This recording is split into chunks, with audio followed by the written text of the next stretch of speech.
네, 아는 기자 대통령실 출입하는 조영민 차장 나왔습니다.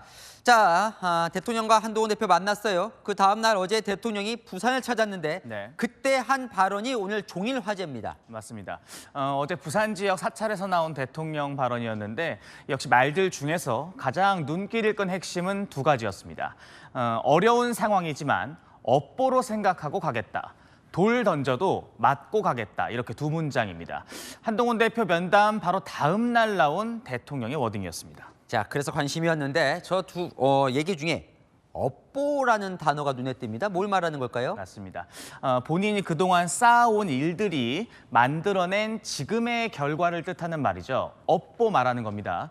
한동훈 대표 면담 다음 날 나온 발언이다 보니까 이 업보가 결국 한동훈 대표 가리키는 것 아니냐는 해석이 많았습니다. 여권 관계자도 검찰총장 때 반부패 수사부장, 대통령이 되어서는 법무부 장관, 당 비대위원장까지 만들어줬다면서 대통령 본인이 쌓은 업에 뒤통수 맞고 있다 이렇게 말하기도 했습니다. 하지만 정작 대통령실은 한 대표 지칭이란 확대 해석은 말아달라고 하더라고요. 확대 해석을 하지 말라는 건 무슨 뜻일까요?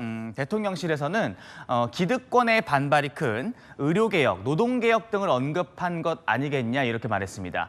그러면서도 이 의미심장한 이야기를 좀 했는데요. 한 대표와의 면담 혹은 한 대표와의 관계, 언론에서는 이게 엄청 큰 일인 양 의미부여하지만 사실 대통령은 그렇게 큰 의미부여 안 한다는 겁니다.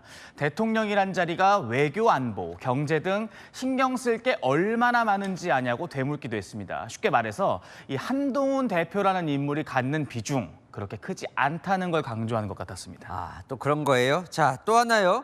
돌을 던져도 맞고 가겠다. 돌은 뭡니까? 좌고우면하지 않고 일하겠다면서 함께 나왔던 이 발언인데요. 돌을 던지더라도 맞고 가겠다 이렇게 말했습니다. 한 대표 면담 결과에 대한 당 내든 여론이든 비판적 분위기를 언급한 것으로 풀이되는 대목입니다. 다만 역시 대통령실에선 대통령이 추진하고자 하는 이 개혁 과제에 대한 일부 이해 관계자들의 반발을 언급한 것이다 이런 반응이었습니다. 당시 발언이 있었던 사찰에서 이 국회 다수 의석을 차지한 야당 이야기를 하면서 나온 발언으로 저희가 취재했는데 이 정부를 겨냥한 거대 야당의 파상 공세를 가리키는 말일 수도 있을 것 같습니다. 근데 저 두 가지 대통령 발언에 대해서 여당 내에서도 사실 비판 목소리가 나옵니다. 맞습니다. 원래 취지나 의도가 어땠든 간에 대중이 그걸 어떻게 받아들이느냐 이것도 정치입니다. 말씀하신 것처럼 비판이 나왔는데 그 인물 자체가 이례적입니다. 김재원 최고위원입니다. 사실 김 최고위원은 지도부에서도 이 친윤 성향으로 많이 분류하는 인물인데 국정 최고 책임자가 돌을 맞고 가겠다고 말씀하시면 안 된다 이렇게 말했습니다. 대통령은 국가 원수이자 국가의 상징이라며 문제를 해결해야 할 사람이지 돌 맞고 가겠다고 말하면 안 된다는 겁니다. 그러니까요. 돌 맞아도 간다.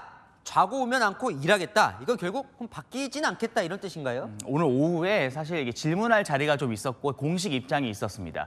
대통령실은 이 말의 의미에 대해서 있는 그대로 받아들여달라 이렇게만 말했습니다. 어제 발언 한동훈 대표와의 관계를 언급한 것이든 아니면 정말 개혁 과제를 언급한 것이든 결국은 지금 스타일대로 갈 수밖에 없다는 뜻으로 풀이됩니다. 다만 그 과정에서 받는 여러 비판에 대해서도 힘들다는 의중이 함께 내비친 발언으로 보이기도 합니다. 네, 잘 들었습니다. 아는 기자 조영민 차장이었습니다.